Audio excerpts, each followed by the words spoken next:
안녕하세요. 매일매일 명랑한 공부 콜라학원 김은희 원장입니다. 요즘 한창 중학생들 중간고사 기간이에요.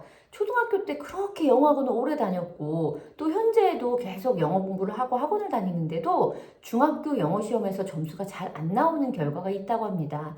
이게 사실이라면 중학교부터는 지금까지 한 영어 공부 방식에서 조금 더 전략적으로 바꿔주는 게 고등을 대비하기 위해서 효율적일 건데요. 만약 이제 처음 내신 대비 시험을 앞두고 있거나 아니면 영어학원을 다니는데도 내신 점수가 잘 안 나와서 좀 중학교에서 영어 시험을 잘 보는 방법을 찾고 계신다면 이 영상을 꼭 끝까지 시청해 주시기 바랍니다. 제가 진짜 별의별 방법을 다 써보면서 우리 중등 학생들과 공부를 하려고 했는데 이 방법으로 저희 학생들 점수 20점, 30점씩 그냥 쉽게 올린 그런 방법이고요. 그리고 유튜브에 그 골라둔 공부 채널에서 10만 이상을 기록한 조회수를 기록한 이 학원 한 번 안 다니고 자기 주도로 영어를 잘 마스터한 학생의 공부법과 아주 소름 끼치게 일치해서 제가 또 그 제 나름대로의 내신 관리 팁과 또 그런 생각까지 정리해서 한번 말씀드릴게요. 일단 들어가기 전에 중등 내신 영어 공부가 그렇게 중요하고 필요할까 하시는 분도 계세요. 사실 고등학교 때가 더 중요하고 또 중학교와 고등학교의 공부 방식이 너무 다르다 이런 말씀도 또 하시는 분들이 계시기도 하고요. 그런데 저는 되묻고 싶은 게 있어요. 그 중학교 때 뭐 시험이 이렇다 저렇다 해서 성실히 안 했던 친구들이 고등학교 때 가면은 갑자기 방법을 잘 알아서 열심히 할까요? 또 여러 의견이 있으시겠지만 저는 이 학교 시험을 학교 생활을 성실히 잘하고 잘 봐야지 된다고 생각하는 입장이에요. 우리가 작은 시험, 큰 시험이 사실 없고요. 작은 것에 정말 진심을 다하고 신실한 사람들이 또 큰 것도 얻는다고 생각을 해요. 중등 시험, 고등 시험에 사실 계속 또 뭐 시험의 난이도나 아니면은 방향에 대해서도 말씀을 하시는데 고등을 향해 가는 기초를 잘 다질 수 있게끔 중등에서 만들어주는 역할도 저는 잘 하고 있다고 생각하고요. 또 제도가 이렇게 문제가 있다라고 이야기하기 전에 실질적으로 그 안에서 그러니까 학교를 다니고 있는 우리 학생들이 저는 점수를 좀 잘 받는 경험, 좀 긍정적인 성장의 경험을 하고 싶게 만들어주고 싶거든요. 그래서 실질적으로 제가 미국에서 1년 살다 오기도 했고, 또 이렇게 한 중3 학생, 이제 강남의 학군지에 있었던 중3 학생인데, 내신을 계속 막 70점, 좀 80점, 이렇게 받는다고 이제 오셨는데, 이런 공부 방식으로, 제가 말씀드린 세 개의 이 공부 방식으로 정말 3개월 만에 100점을 받게 하기도 해서요. 오늘 한번 또 잘 들어보시면서 또 좋은 필요하신 게 있다면은 좀 얻어가실 수도 있었으면 좋겠어요. 자, 우선 첫 번째는 중학교 영어 내신에서 가장 기본이자 강력한 무기는 바로 본문 공부일 거예요. 또 본문 암기라고도 하는데요. 저는 그냥 본문 암기를 하는 거는 적절하지 않다고 생각하고요. 요즘에는 또 변형된 지문들도 많이 나오기 때문에 그냥 무조건 외우는 것보다는 많은 학생들이 뭐 단어만 외우거나 대충 해석을 하면서 이렇게 그냥 외우는 데 치중을 하는데 사실 여기에도 좀 다른 방법이 있어요. 본문의 글을 공부하는 방법은 저희 중학교는 한 과에 2개씩 문법이 나오거든요. 그래서 그거를 참고를 해서 문장을 분석을 하고 또 한글 해석과 영어 문장을 그대로 이렇게 1대1로 매칭을 하면서 하나하나 어느 부분에서 이렇게 해석이 됐는지 다 그대로 알아가는 거고요. 그리고 요거는 다큐에서 나왔던 학생과 똑같은데 가급적이면 원문을 그대로 암기하는 겁니다. 그래서 뭐 우리가 뭐 대명사 뭐 그런 전치사나 이런 접속사나 이런 것들이 문장이 활용되면서 바뀌게도 나고 내가 익숙한 영어로 이렇게 하기도 해요. 그런데 가급적이면은 시험에서는 그대로 암기하는 거가 되게 좋다라고 생각을 해요. 이게 뭐 또 무작정 단순 암기라고 생각하실 수도 있는데 사실 교과서의 문장은 굉장히 정제되게 잘 쓰여지고 많은 전문가들이 만들어낸 문장이잖아요. 그래서 그 문장을 기본으로 우리가 학습을 하는 거는 되게 의미가 있다고 생각하고요. 그리고 시험에서 뭐 진짜 전치사 하나, 관사 하나까지도 꼼꼼하게 공부를 하려는 게 사실 첫 번째 키예요. 그래서 제가 학생들에게 이제 문장 구문을 이렇게 분석을 시키고 나중에는 한글 해석을 영어로 번역해 보면서 나중에 그 원문과 비교를 해서 정말 하나라도 이렇게 틀린 것들을 좀 잡아내는, 어떻게 보면 굉장히 올드해 보이고 어떻게 보면은 굉장히 요즘 학생들 지루해 하기도 하고 하는 방법이에요. 하지만 이 친구들이 그런 거를 하면서 이렇게 분석을까지 하면서 이렇게 공부한 학생과 그냥 적당히 외운 학생과의 성적이 확연히 갈리는 걸 저는 많이 보게 됐어요. 사실 그리고 암기식 교육에 관해서도 저는 좀 할 말이 있는데, 제가 미국에서 대학을 다닐 때도 그 석사 과정을 마치고 마지막에 저는 뭐 논문이나 프로젝트를 할 줄 알았더니 정말 배운 내용들을 그대로 뭐 서술형이긴 하지만 시험을 보는 거였어요. 그래서 제가 교수님에게 그때 이제 막 열정이 넘쳐서, 아니 나는 이렇게 좋은 미국의 자유로운 교육을, 토론식 교육을 받으면서 마지막에 이런 프로젝트나 뭐 논문이나 이렇게 멋진 걸 할 줄 알았더니 이렇게 암기식 평가를 받냐. 그래서 좀 이렇게 대차게 항의를 했었거든요. 그런데 그때 굉장히 그 자유롭고 그런 교육을 러닝이라는 말도 쓰는 걸 별로 안 좋아하셨어요. 뭐 습득이라는 말, 에퀴지션이라는 말을 쓰는 걸 좋아하는 교수님이셨는데 그 교수님께서 해주셨던 말이 되게 인상적이에요. 그래서 모든 배움의 기본이 그런 기억과 이해와 그런 것들이 베이스가 되고, 그 다음에 이 뭐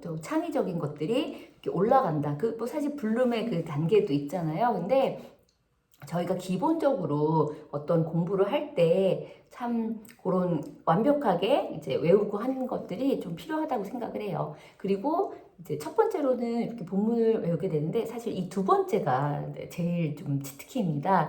두 번째는 바로 녹음을 하는 거예요. 자, 핸드폰 요즘 친구들 다 가지고 있잖아요. 그래서 수업 시간에 뭐 핸드폰을 너무 만지고 그러면 걷기도 하는데요. 하지만 이 핸드폰이 다 이제 아이들이 있으니까 본문을, 이렇게 공부했던 본문을 내 목소리로 녹음을 하는 거예요.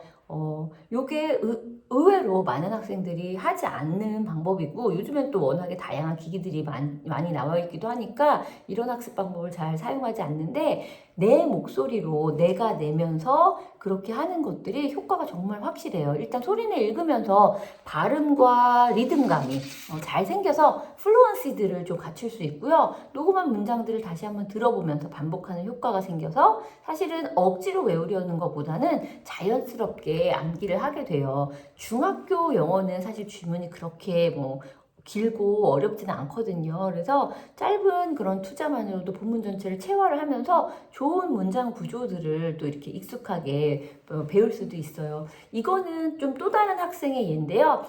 잘한 학생은 아니에요. 그다지 성적이 좋거나 공부를 좋아하는 학생은 아니었어요. 그리고 영어의 기초도 좀 많이 부족한 상태였고요. 그런데 어쨌든 이제 중학생이니까 내신 대비 공부를 해주는데, 그래서 아까 말한 본문을 분석하고 하는 것들이 좀 어려운 학생이었어요. 근데 저는 이 2번 본문 녹음하는 거를 많이 시켰어요. 매일매일 시켰고요. 뭐 숙제로도 많이 내줬는데, 그냥 본문만 쭉 읽는 게 아니라 이 학생 같은 경우는 영어로 된 본문 한 줄 읽고 한글로 된 지문을 한 줄 읽고, 그래서 사실 좀 학습 능력이 조금 떨어지는, 좀 안 되는 학생들 같은 경우에는 한국말로도 지금 이게 본문 내용이 어떤 건지 모르는 학생들도 있고요. 의외로 잘 영어를 이 정도는 하겠지 하는 학생들도 한국말로 이 본문에 대해서 요약을 해봐라, 말해봐라 했을 때 내용 파악이 잘 안 되는 학생들도 있거든요. 그래서 이 학생에게 이제 영어 한 줄, 한글 한 줄 이렇게 읽도록 하는데, 뭐 제가 학생의 점수를 공개하기에는 좀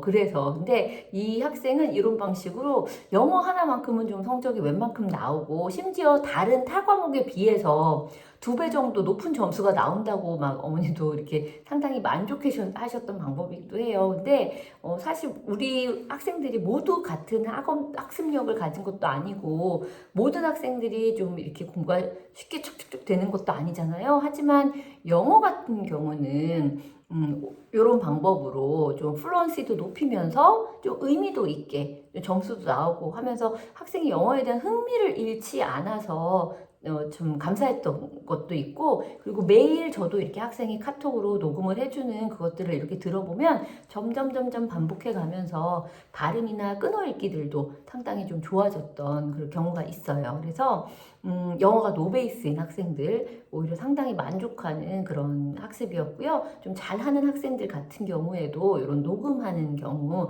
많이 그 다큐멘터리에서 봤던 그 학생도 이거를 이제 뭐 mp3로 녹음을 한다고 하니까 뭐 댓글에 아 너무 옛날 방식이다, 올드하다 이런 것도 있으셨는데 저는 영어가 결국엔 내 입으로 내가 직접 만들어내는 어떤 악기를 연주하는 거잖아요. 그러니까 나의 입이 뭔가 연습을 계속 하는 것이 되게 좋다고 생각을 해요. 소리를 만들어내는 게. 그래서 우리 한국같이 영어를 쓸 일이 없고 그 EFL의 나라에서는 학생들에게 좀 도움이 되는 방식이라고 생각을 합니다. 그리고 이제 마지막으로는 우리 학생들이 이제 이렇게 저렇게 이렇게 본문을 인지하고 그렇게 되면 학교 학습지 굉장히 중요하죠. 학습지도 하게 되고 외부 지문도 하게 되고 그래요. 그래서 그러면서 또 이제 마지막으로 문제를 많이 풀어보게 되거든요. 그래서 저는 이 문제를 풀 때 요거는 정말 사소한 팁이지만 그 채점하는 방식에 대해서 좀 말씀을 드리려고 해요. 그래서 일단 이렇게 채점을 했을 때 답을 바로 체크를 하지 않고요. 아이들에게 좀 다른 색깔로 표시를 할 수 있게, 그래서 답을 다시 한번 찾아볼 수 있게. 그래서 두 번째 답을 했을 때 그때도 틀리면 이렇게 틀린 표시가 두 개가 되고요.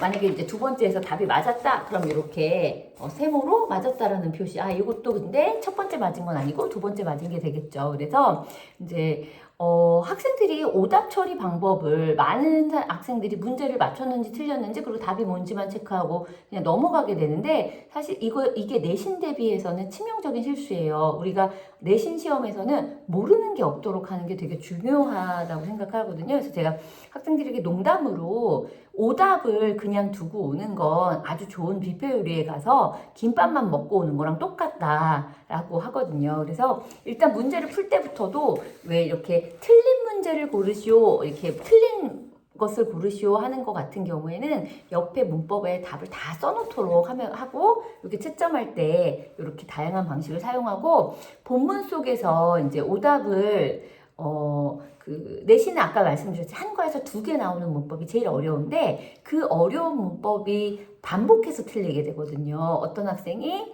뭐 before, after 이게 잘 구별이 안 된다. 그럼 그 부분에서 계속 틀리고 어떤 학생들은 뭐 so that can 이 용법을 잘 모르겠다는 거 자기가 틀리는 그 부분에 대해서 그 오답 노트를 만들 때 좀 같이 묶어가지고 요 문제집에서 틀렸던 거, 또 이렇게 평가 문제집에서 틀렸던 거, 이런 거를 같이 이렇게 그 나만의 노트를 만드는 거. 그래서 이 오답 노트를 만드는 걸 영어를 이렇게 하다 보면 또 학생들이 자기주도로 연결이 되면서 다른 과목 공부할 때도 잘 도입을 하더라고요.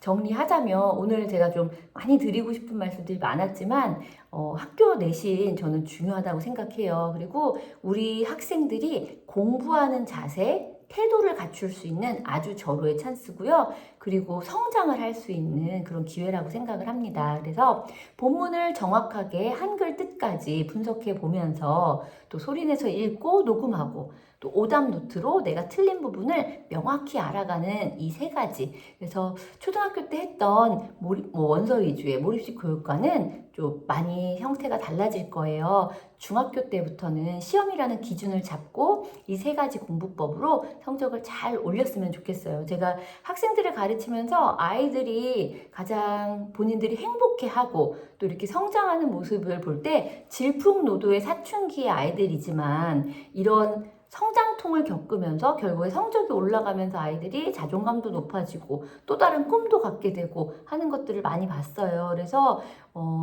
좀 이렇게 방식이 이렇게 지금 당장은 뭐 흡족하지 않으실지라도 아이들이 많이 성장하면서 그 과정에서 우리가 공부라는 건 결국 인내하고 또 이렇게 뭔가 좀 겸손하게 이렇게 하나씩 알아가는 그런 게 중요하잖아요. 그래서 학생들에게 또 요 중간고사 내신 기간이 그런 시간으로 활용됐으면 하는 바람입니다. 저도 오늘 늦은 시간까지 학생들 자료 만드느냐고 있었는데요. 우리 학생들 정말 화이팅입니다. 네, 감사합니다.